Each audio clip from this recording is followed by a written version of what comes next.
Being a patient here in Canada, especially if you have an illness where there's a lot of research happening, a lot of new products being developed in oncology, our space is I think one of the prime examples. The science is moving so fast. The products coming to the market globally are coming so quickly.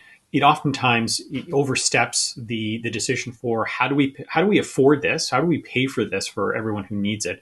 Is the amount of evidence that it's coming to market with enough? Do we have confidence that we're going to actually see in the real world what's seen in phase 2? Because for a lot of these products, especially in sort of life-threatening illnesses, you're coming to market or being allowed to come to market earlier. That doesn't mean you get access earlier, right? Because the hurdle tends to be much higher for reimbursement than it is, sadly to say, for regulatory authorization.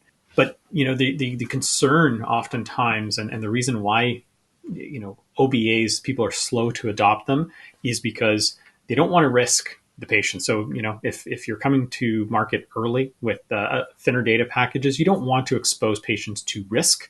So that's one of the pushbacks to why don't we do this for every product? I mean, just after phase 2, get them on the market and let's have a look and see what happens in the real world.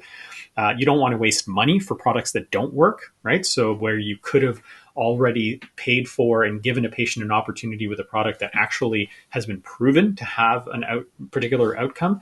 And you certainly don't want to have to bring a product to market that generates hope for patients, and then as the political folks then having to look at it at the end and say it's really not living up to what we had expected, and then having to pull that back. Right. So that's actually been one of the more challenging aspects, the political aspect of having to then pull back coverage or access for products that just aren't living up to the expectation. And I think that really comes down to having a clear, a transparent, and a fair process for making the assessments, keep making it public so that people understand why this doesn't make sense to continue to have access to it. But just for fair balance, those are the concerns often with OBAs.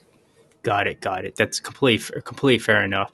Now, and I understand this from a patient perspective. I can understand why someone will want to be vehemently behind OBAs, because it can provide them potentially a chance, whatever that chance may be, to improve their chances of overall survival or improve their quality of life. Completely understand that perspective.